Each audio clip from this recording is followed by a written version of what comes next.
السلام علیکم دسویں جماعت کے میرے طالب علموں، ایک بار پھر آپ کا خیر مقدم ہے اپنی کلاس میں۔ تو ڈیئر اسٹوڈنٹس، پچھلی کلاس میں ہم نے داستان کے بارے میں سمجھا تھا۔ آج ہم ناول کے بارے میں مختصراً سمجھنے کی کوشش کرتے ہیں، ٹھیک ہے؟ جیسے کہ ہم نے پہلے کہا کہ داستان جو ہے وہ لمبی کہانی ہوتی ہے، بہت لمبی، کہ اس کو قسط وار سنایا جاتا ہے۔ اور دوسری بات یہ ہے کہ داستان میں مافوق الفطرت عناصر کی، یعنی زندگی سے ہٹ کر کے، زندگی سے پرے عناصر کی بہت زیادہ کار فرمائی ہوتی ہے، ان چیزوں کے بارے میں بات ہوتی ہے جو حقیقت سے بعید ہوتی ہیں۔ تو جب کیا ہوا کہ لوگوں نے جب صنعتی ترقی آئی تو لوگوں نے نئی طرح کی زندگی جینا سیکھا، نئے تہذیبی تبدیلیاں آئیں، تو نئے تقاضوں کو مد نظر رکھتے ہوئے، نئی تقاضوں کو پورا کرتے ہوئے لوگ کیا کرنے لگے، ان خیالی دنیا سے نکال کر، جن پریوں کی دنیا سے نکل کر اب حقیقت کی دنیا میں آنے لگا۔ لوگوں کی زندگی میں سائنس کا زیادہ عمل دخل ہوا تو بہت زیادہ پریکٹیکل ہو گئے، تو اس وجہ سے لوگ کہانیاں بھی ایسی پسند کرنے لگے جو حقیقت پر مبنی ہوں، حقیقت سے قریب تر ہوں، اسی لیے ناول کا وجود آ گیا، ٹھیک ہے؟ تو ناول انگریزی سے آیا ہے اردو میں، اور انگریزی میں جو ناول نام ہے وہ لاطینی زبان سے آیا ہے، ٹھیک ہے؟ ناول ایک نثری صنف ہے، یعنی نثر کی، پروس کی ایک قسم ہے جس میں فرد اور سماج کا کشمکش دکھائی گئی ہو۔ تو فرد اور سماج کی جو کشمکش ہے اس کو جس کہانی کے ذریعے ہم دکھاتے ہیں اس کو ہم ناول کہتے ہیں، ٹھیک ہے؟ ناول کی ایک تعریف یہ ہے کہ ناول میں شخص یعنی پرسن اور اس کی سوسائٹی میں جو کشمکش ہوتی ہے، سوسائٹی میں اس کو زندگی جینے کے لیے جو مشکلات جھیلنے پڑتے ہیں، جو مشکلات آتے ہیں، رکاوٹیں آتی ہیں، یا جو کچھ وہ کوششیں کرتا ہے، وہ جو ہے اس کو پیش کرنے کا فن جو ہے ناول کہلاتا ہے۔ ناول کے فن کا تقاضا یہ ہے کہ اس کے ذریعے سے زندگی کی حقائق کی ترجمانی کی جا سکے، زندگی میں حقیقت میں کیا کیا چیزیں ہوتی ہیں، کیا کیا مسائل آتے ہیں اور ان مسائل کو کیسے حل کیا جاتا ہے، ٹھیک ہے نا؟ ناول کا فن انسانی معاشرے کی سرگرمیوں اور ان سے پیدا ہونے والی مختلف کیفیتوں کی عکاسی کرتا ہے۔ انسانی معاشرے میں جو مشکلات انسان کو پیش آتی ہیں اور ان کو کیسے حل کرتا ہے، وہ جو ہے ناول پیش کرتا ہے۔ تو دوسرے لفظوں میں ناول جو ہے وہ زندگی کا آئینہ ہے، جس طرح کی زندگی ہوگی اسی طرح کا ناول بن کے آئے گا، یعنی رائٹر جو ہے زندگی سے ہی میٹیریل لیتے ہیں، زندگی کو دیکھتا ہے، دنیا کو دیکھتا ہے، سوسائٹی کو دیکھتا ہے کہ سوسائٹی میں کس طرح کی چیزیں ہو رہی ہیں، تو انہی کو دیکھتے ہوئے، انہی سے میٹیریل لے کر، انہی مسائل کو لے کر ناول لکھتے ہیں، ٹھیک ہے؟ تو ناول نگار اپنے عصری حالات، عصری مینز اپنے ٹائم کا، اور داخلی زندگی کی تمام پیچیدگیوں کا، پیچیدگی مین مشکلات، ان کا بغور مشاہدہ کرتا ہے اور اپنے دور کے مختلف انسانی تجربوں کو ایک خاص فن کا روپ دے کر پیش کرتا ہے، ٹھیک ہے؟ ناول المیہ بھی ہو سکتا ہے، تربیہ بھی ہو سکتا ہے۔ المیہ مینز ٹریجڈی اور تربیہ مینز کامیڈی۔ انگلش میں خاص کر انگلش ڈرامہ میں جو آتا ہے، ایک ٹریجڈی اور ایک کامیڈی آتا ہے پلے میں، ٹھیک ہے؟ تو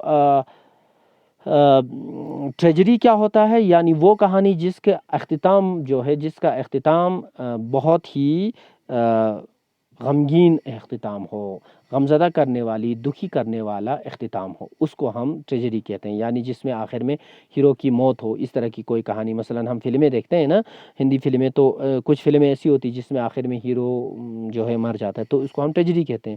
ویسے ہندی فلموں میں تو عام طور پر ہیرو جیتتا ہے اور ہمیشہ جو ہے وہ ولن وغیرہ ختم کر کے وہ بالکل خوشی خوشی اپنی زندگی جی لیتا ہے، تو ایسی کہانیوں کو ہم کامیڈی کہتے ہیں انگلش میں، اور اردو میں تربیہ کہتے ہیں، ٹھیک ہے؟ اچھا،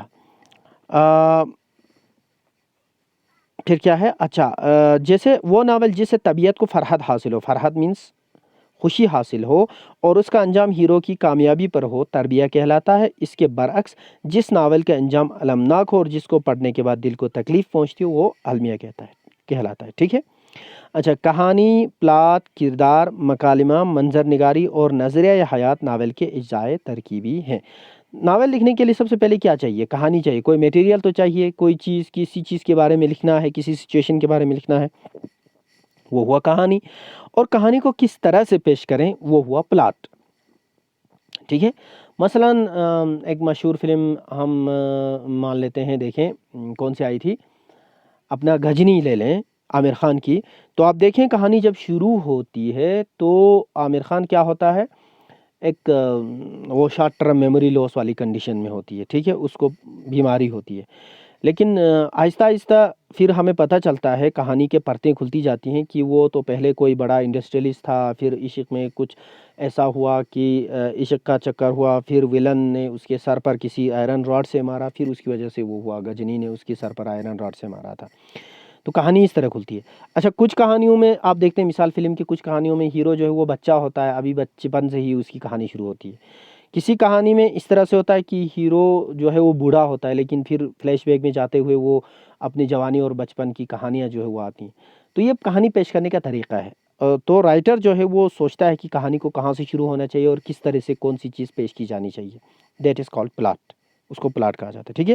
مکالمہ، اچھا، کردار ہوتا ہے، اس میں جو کیریکٹرز آتے ہیں، فلم کے ہیرو ہیروئن ہے نا، اسی طرح ناول میں بھی کیریکٹرز ہوتے ہیں. مکالمہ یعنی وہ کردار جو بات چیت کرتے ہیں. اچھا، منظر نگاری کیا ہوتی ہے؟ منظر نگاری یعنی آپ دیکھیں، مثلا آپ ایک فلم دیکھیں تو فلم میں دیکھتے ہیں، اگر مثال کے طور پر آپ دیکھتے ہیں کوئی ولن ہو تو اس کا بہت بڑا محل ہے، اچھا جی، اس کے بڑے نوکر چاکر ہیں، باڈی گارڈز ہیں، سبھی بندوق اٹھائے ہیں، اس کی بڑی لمبی کار ہے، اس طرح کی چیزیں ہیں نا. یا پھر مثال کے طور پر آپ دیکھیں، آپ نے کمانڈو فلم دیکھی ہے تو مثال کے طور پر ہم دیکھتے ہیں کہ وہ کمانڈو جو ہے وہ جنگل میں دوڑ رہا ہے، ہاں، اس کے پیچھے جو ولن ہے وہ ایسے آ رہا ہے، ویسے آ رہا ہے. تو یہ ساری چیزیں پہلے لکھنی پڑتی ہے نا، کہ کیا ہوگا، سچویشن کیا ہوگا، کیسا نظارہ دکھائی دے گا، سڑک کہاں پہ دکھائی دے گی، مکان ہوگا تو وہ کس طرح کا ہوگا، اگر جھونپڑی ہوگی اس ہیرو کا مکان کیسا ہوگا، وہ جھونپڑی ہوگی، محل ہوگا، حویلی ہوگی، بنگلو ہوگا، کیسا ہوگا. یہ ساری چیزیں جو ہے نا منظر نگاری کہلاتے ہیں. ناول میں بھی ایسے ہی ہوتا ہے. ناول میں پورا لکھا ہوتا ہے کہ مثال کے طور پر ہم کہیں کہ ایک آدمی تھا، اچھا، وہ ایک جھونپڑی میں رہتا تھا اور جھونپڑی جنگل کے بیچ میں تھی، اس کے سامنے سے دریا بہہ رہا تھا، یا پاس میں ایک بہت اونچا پہاڑ تھا، پہاڑ کے اوپر جو ہے سفید سفید برف سے پہاڑ ڈھکا ہوا تھا، اور پہاڑ کے آس پاس بہت سارے جنگل، گھنے جنگل تھے. ایسی چیزیں جن کو پڑھ کر ہمیں پورا ایک نظارہ ہمارے آنکھوں کے سامنے ایک سین آتا ہے، اس کو کہتے ہیں منظر نگاری. اچھا، اس کے بعد ہے اور ایک نظریہ حیات. نظریہ حیات مینس یعنی اس ناول کو جو رائٹر ہے وہ لکھ کر ہمیں سنا کر یا ہمیں پڑھا کر کیا حاصل کرنا چاہتا ہے، وہ کیا بات بتانا چاہتا ہے ہمیں، ایسی کون سی بات ہے جو وہ ہمیں پہنچانا چاہتا ہے، اس کو نظریہ حیات کہا جاتا ہے. ٹھیک ہے، سمجھ میں آیا میری بات؟ اگر مثال کے طور پر ہم ہندی فلم کی بات لیں تو ایک فلم دیکھنے کے بعد ہمیں پتہ چل جاتا ہے نا کہ بھئی اس فلم میں اچھا یہ بات کہی گئی ہے، یہ بات ہمیں سمجھائی گئی ہے نا. جیسے مثال کے طور پر بجرنگی بائی جان، بجرنگی وہ فلم آئی تھی، تو اس میں کیا دکھایا گیا ہے کہ بھئی انسانیت کو جو ہے وہ اس کے کوئی بارڈر نہیں ہوتی، کوئی سرحد نہیں ہوتا. یہ ہمیں سمجھانے کی کوشش کی ہے، اس کی کوئی بارڈر اور اس کی کوئی مذہب نہیں ہوتی انسانیت کے لیے. یہ مثال کے طور پر آپ نے دیکھا ہوگا وہ فلم بجرنگی، تو اس میں آپ کو سمجھ میں آتا ہے نا. تو اسی طریقے سے ناول بھی ایسے ہی ہوتا ہے. کوئی ناول پڑھنے کے بعد ہمیں احساس ہو جاتا ہے، ہمارے نظریے میں کوئی تبدیلی آ جاتی ہے، تو ہم کہتے ہیں ہاں یہ اچھا، یہ باتیں ہوتی ہیں، سماج میں یہ چیزیں ہوتی ہیں، یا اچھا اس چیز کو اس طرح سے ہینڈل کیا جاتا ہے. تو یہ نظریہ حیات ہوتی ہے. ٹھیک ہے، تو یہ اجزاء ترکیبی ہیں، ان چیزوں سے ناول بنتی ہے. لیکن جو ہے ایسے ناول بھی لکھے جاتے ہیں جن میں یہ سارے اجزاء ترکیبی نہیں ہوتے ہیں. یہ ضروری نہیں کہ سارے کے سارے اجزاء ترکیبی ایک ناول میں پوری کی پوری آپ کو ملے. ٹھیک ہے، اور خاص کر جو نئے دور کے ناول ہیں 20th سینچری، بلکہ 20th سینچری کے بعد آپ 21st سینچری میں بھی دیکھ لیں تو ایسے ناول لکھے گئے ہیں جن میں ان میں سے کچھ جو اجزاء ترکیبی ہیں، کچھ چیزیں ہیں جن کو ناول لکھنے کے لیے بہت اہم سمجھا جاتا تھا. جیسے کہ مثال پلاٹ جو ہے وہ ناول لکھنے کے لیے بہت اہم سمجھا جاتا ہے، پلاٹ. لیکن وہ بھی نہیں ہے، پلاٹ بھی اچھی طرح سے نہیں ہے. ہمیں سمجھ میں نہیں آتا کہ کہاں سے کہانی شروع ہو رہی ہے، کہاں سے ختم ہو رہی ہے. ٹھیک ہے، تو لیکن وہ بھی ناول ہے. تو اس طرح کے ایکسپیریمنٹس ہوتے ہیں. آپ آگے کی کلاسوں میں اگر آپ کوئی ناول پڑھیں گے تو آپ کو معلوم ہوگا، پتہ چلے گا. آپ جیسے قرۃ العین حیدر کی ناولز اگر پڑھیں گے تو ان میں آپ کو پتہ چلے گا کہ بہت ساری چیزوں سے انہوں نے احتراز کیا ہے، بہت ساری چیزیں اس میں نہیں ڈالی ہیں ناول کے اجزاء ترکیبی. یعنی کہنے کا مطلب یہ ہے کہ یہ سارے ناول کے اجزاء ترکیبی تو ہیں، لیکن ساری کی ساری ان میں ہونا ضروری نہیں ہے. ٹھیک ہے. اچھا اردو میں ناول کہاں سے آیا؟ تو جیسے کہ ہم نے کہا کہ انگلش میں ناول جو ہے، ناول کا نام لیٹن لفظ سے آیا. ناول کا مطلب نیو کے ہیں، نیا. ٹھیک ہے. تو انگلش میں تو ناول لکھے جا رہے تھے، تو اردو میں ناول کہاں سے آیا؟ اردو میں یہ نام، ناول کا نام انگریزی سے ناول آیا. ٹھیک ہے. اردو میں الگ سے کوئی اس کا نام نہیں ہے. اب اردو میں ناول کہاں سے شروع ہوا؟ مولوی نذیر احمد، جن کو ڈپٹی نذیر احمد بھی کہا جاتا ہے، انہوں نے کیا کیا، ان کے جو بچے تھے، بچے جب بڑے ہو رہے تھے تو انہیں اپنے بچوں کو پڑھانے کے لیے ایسی کوئی اچھی کتاب مل نہیں رہی تھی جس سے ان کے بچوں کی اچھی تربیت ہو. اردو میں کوئی اچھی کتاب دستیاب نہیں تھی اس زمانے میں. تو انہوں نے سوچا کہ میں کچھ ایسی کہانیاں لکھوں جس سے میری بچوں کی زبان بھی، لینگویج بھی سدھر جائے اور ساتھ میں ان کی اچھی تربیت بھی ہو. تو انہوں نے لکھنا شروع کیا اپنے بچوں کے لیے، کچھ کہانیاں لمبی کر کے لکھنا شروع کیا. تو پوری کی پوری کتابیں بن گئی، 3-4 ایسی کتابیں بن گئی بچوں کے لیے. بعد میں پتہ چلا کہ اس میں تو انگلش میں ناول کے جو بھی چیزیں، جو کیریکٹرسٹکس، جو خاصیتیں ہوتی ہیں وہ ساری اس میں ہیں. تو پتہ چلا کہ یہ اردو میں ناول بن گیا ہے. تو نذیر احمد کو اردو کا اسی لیے پہلا ناول نگار سمجھا جاتا ہے. ان کا ناول مرات العروس اردو کا اولین ناول ہے. مرات العروس انہوں نے اپنے لڑکیوں کی تربیت کے لیے لکھا تھا. تو یہ اردو کا پہلا ناول بن گیا. ٹھیک ہے. اس کے بعد نذیر احمد نے اور بھی بہت سارے ناول لکھے ہیں. تو اس میں اپنے زمانے کے معاشرے کی جو برائیاں ہیں اور ان سے کیسے بچا جانا چاہیے، ان چیزوں کے بارے میں انہوں نے لکھا ہے. اس کے نذیر احمد کے دور میں کچھ اور ناول نگار تھے اس کے بعد کے، پنڈت رتن ناتھ سرشار، ان کا ایک ناول، یہاں پہ ناول غلط لکھا ہے، نون الف نا واو لام، اب کریکشن کرنا. ناول فسانہ آزاد بہت مقبول ہے. فسانہ آزاد میں لکھنؤ کے معاشرے کی تصویر ہے. نذیر احمد دہلی میں رہتے تھے تو دہلی کے معاشرے کی تصویر ہے ان کے مرات العروض اور توبۃ النصوح اور ان کے ابن الوقت، فسانہ مبتلا وغیرہ جو ہے ان کے ناولوں میں. اور رتن ناتھ سرشار جو ہے وہ لکھنؤ میں رہتے تھے. لکھنؤ کا معاشرہ کیسا تھا، اس کی کیا کیا برائیاں تھیں، کیا اچھائیاں تھیں، وہ سارے فسانہ آزاد میں ہیں. اس کے بعد ہے عبدالحلیم شرر، انہوں نے تاریخی ناول لکھے ہیں.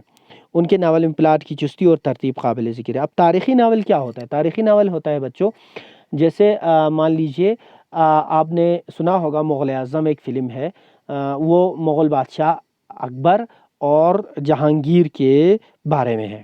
ٹھیک ہے. اس طرح کی کہانیاں، اس طرح کے ناول جو کسی تاریخی واقعے پر مبنی ہو، ان کو تاریخی ناول کہا جاتا ہے. ٹھیک ہے. اچھا مرزا ہادی رسوا اردو میں بہت بڑا نام ہے اردو ناول نگاری میں. انہوں نے ایک ناول لکھا امراؤ جان ادا، وہ بہت مقبول و مشہور ہے. اس پر فلمیں بھی بنی ہیں.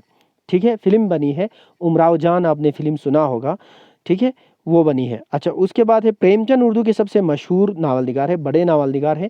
ان کے ناولوں میں زیادہ تر دیہاتی زندگی کے مسائل کے بارے میں لکھا ہوتا ہے.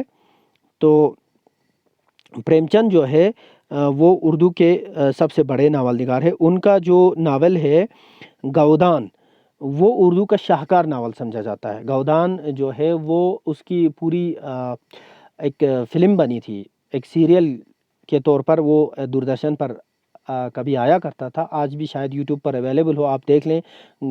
پریم چند کے بہت سارے ناولز اور پریم چند کے بہت سارے افسانوں کے سنیمیٹوگرافی ہو گئی تھی، فلم بن گئی تھی، ان پر فلمیں بن گئی تھی. تو آپ دیکھ لیں گودان، کفن وغیرہ، اگر آپ ٹائپ کر کے یوٹیوب پر دیکھ لیں تو ہو سکتا ہے وہاں پہ ہوں. اچھا پریم چند کے ناولوں میں اردو الفاظ کے ساتھ ساتھ ہندی الفاظ بھی ملتے ہیں، فارسی اور عربی الفاظ بھی ملتے ہیں، اور پورا ان کا ماحول دیہاتی ہوتا ہے. اچھا کرشن چندر، راجندر سنگھ بیدی، قلت العین حیدر، انتظار حسین، یہ بھی بہت اہم ناول نگار ہیں اردو کے. تو ہمارا لیکچر بہت لمبا ہو گیا، اسی پہ ہم آج کے لیکچر کو روکتے ہیں. تو اگلے لیکچر تک کے لیے خدا حافظ.